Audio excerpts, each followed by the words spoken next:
Big breaking update, শুরু হয়ে গেল অষ্টম পে কমিশন। যারা কেন্দ্রীয় সরকারের কর্মচারী এবং পেনশনভোগী রয়েছেন তাদের জন্য এই মুহূর্তে সব থেকে খুশির খবর, শুরু হতে চলেছে অষ্টম পে কমিশন। অষ্টম পে কমিশন অর্থাৎ এই নতুন বেতন কমিশনের সুপারিশ কার্যকর হলে কার বেতন কত বাড়তে পারে, ন্যূনতম বেতন কত হতে পারে, ফিটম্যান ফ্যাক্টর কত হতে পারে, সমস্ত প্রশ্নের বিস্তারিত আলোচনা করব। তাই ভিডিওটি শেষ পর্যন্ত দেখুন। আর চ্যানেলে নতুন হয়ে থাকলে চ্যানেলটিকে সাবস্ক্রাইব করে দিন এবং ভিডিওটি অপরকে শেয়ার করে দেখার সুযোগ করে দিন। যদিও এখনো পর্যন্ত সরকার চূড়ান্ত ফিটম্যান ফ্যাক্টর ঘোষণা করেনি, তবে বিভিন্ন বিশেষজ্ঞ, কর্মচারী সংগঠন এবং বিশ্লেষকদের তরফে একাধিক সম্ভাব্য হিসাব সামনে এসেছে। সেই সম্ভাব্য হিসাব ধরেই সহজভাবে জেনে নিন আপনার নতুন বেসিক পে কত হতে পারে। এবার দেখে নিন অষ্টম পে কমিশন স্যালারি ক্যালকুলেটর কি। স্যালারি ক্যালকুলেটর এমন একটি হিসাব পদ্ধতি যেখানে আপনার বর্তমান 7 পে কমিশনের বেসিক পে এর সঙ্গে সম্ভাব্য ফিটম্যান ফ্যাক্টর গুণ করে নতুন বেসিক পে এর একটি সম্ভাব্য ধারণা পাওয়া যায়। সম্ভাব্য নতুন বেসিক পে সমান বর্তমান বেসিক পে গুণ সম্ভাব্য ফিটম্যান ফ্যাক্টর। তবে মনে রাখতে হবে এটি শুধুমাত্র একটি আনুমানিক হিসাব। সরকার এখনো অষ্টম পে কমিশনের চূড়ান্ত ফিটম্যান ফ্যাক্টর বা পে ম্যাট্রিক্স ঘোষণা করেননি।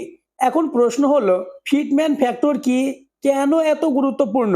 ফিটম্যান ফ্যাক্টর হলো এমন একটি গুণক যার মাধ্যমে বর্তমানে বেসিক পেকে নতুন বেতনে রূপান্তর করা যায়। উদাহরণস্বরূপ দেখে নিন, ধরুন আপনার বেসিক পে 30,000 টাকা এবং ফিটম্যান ফ্যাক্টর 2.28, তাহলে সম্ভাব্য নতুন বেসিক পে হবে 30,000 গুণ 2.28 সমান 68,400 টাকা।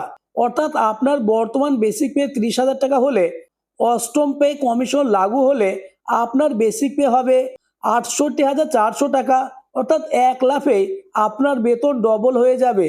এরপর এইচআরএ, ডিএ, টিএ এবং অন্যান্য ভাতা যোগ হয়ে মোট বেতন আরও বাড়তে পারে।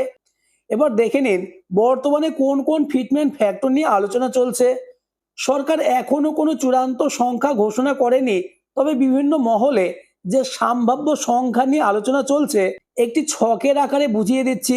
সম্ভাব্য ফিটমেন্ট ফ্যাক্টর 1.83 থেকে 2 হলে রক্ষণশীল অনুমান, 2.1 মানে কিছু বিশেষজ্ঞের সম্ভাব্য হিসাব, 2.28 কর্মচারী সংগঠনের অন্যতম প্রস্তাব, 2.57 সেভেন পে কমিশনের সমতুল্য গুণক ধরে অনুমান, 2.86 কিছু বিশ্লেষকের উচ্চ অনুমান, 3.83 কর্মচারী সংগঠনের দাবি এখনো অনুমোদিত নয়।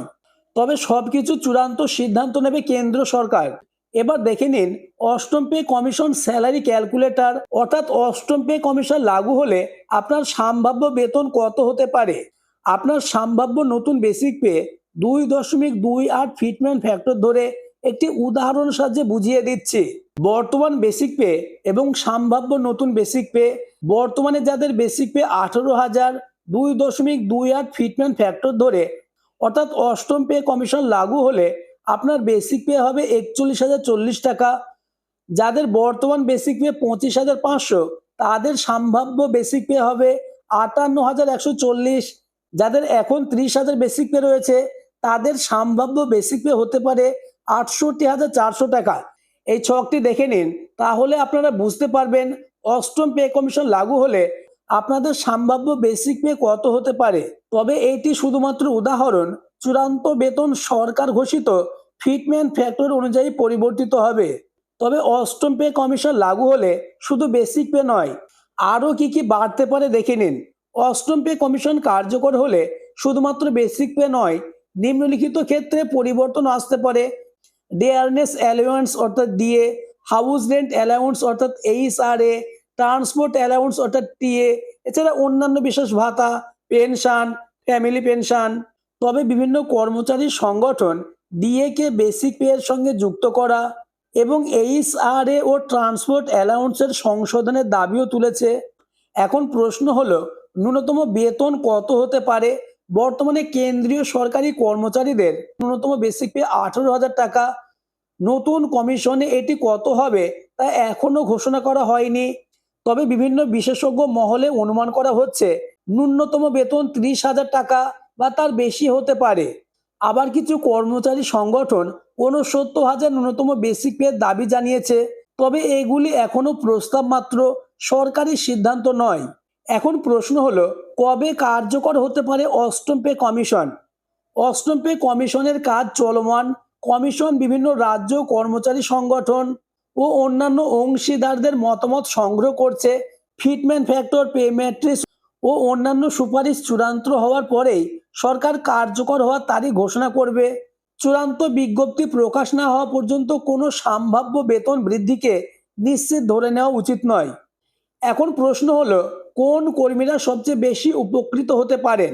যদি নতুন বেতন কমিশনের সুপারিশ কার্যকর হয়, তাহলে সম্ভাব্যভাবে উপকৃত হতে পারেন কেন্দ্রীয় সরকারি কর্মচারী, প্রতিরক্ষা অসামরিক কর্মী, রেল কর্মী, ডাক বিভাগের কর্মী, কেন্দ্রীয় স্বশাসিত সংস্থার কর্মী এবং কেন্দ্রীয় সরকারের পেনশনভোগীরা।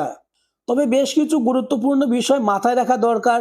এখনো চূড়ান্ত ফিটমেন্ট ফ্যাক্টর ঘোষণা হয়নি, সরকার নতুন পে ম্যাট্রিক্স প্রকাশ করেনি, আর আপনাদের যে সমস্ত উদাহরণ দিয়ে বুঝিয়ে দিলাম সমস্তটাই সম্ভাব্য অনুমানের ভিত্তিতে তৈরি।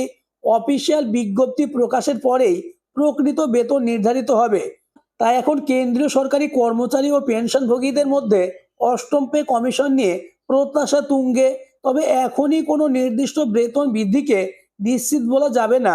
তবুও বর্তমান আলোচনায় থাকা ফিটমেন্ট ফ্যাক্টর ধরে নিজের সম্ভাব্য বেসিক পে সম্পর্কে একটি প্রাথমিক ধারণা পাওয়া সম্ভব। সরকার চূড়ান্ত সুপারিশ প্রকাশ করলে প্রকৃত বেতন, এইচআরএ, ডিএ, টিএ এবং পেনশনের পূর্ণাঙ্গ হিসাব স্পষ্ট হবে। আজকের আলোচনা এই পর্যন্ত। আলোচনাটি আপনাদের উপকারে আসলে এবং চ্যানেলে নতুন হয়ে থাকলে চ্যানেলটিকে সাবস্ক্রাইব করে দেবেন এবং ভিডিওটি অপরকে শেয়ার করে দেখার সুযোগ করে দেবেন।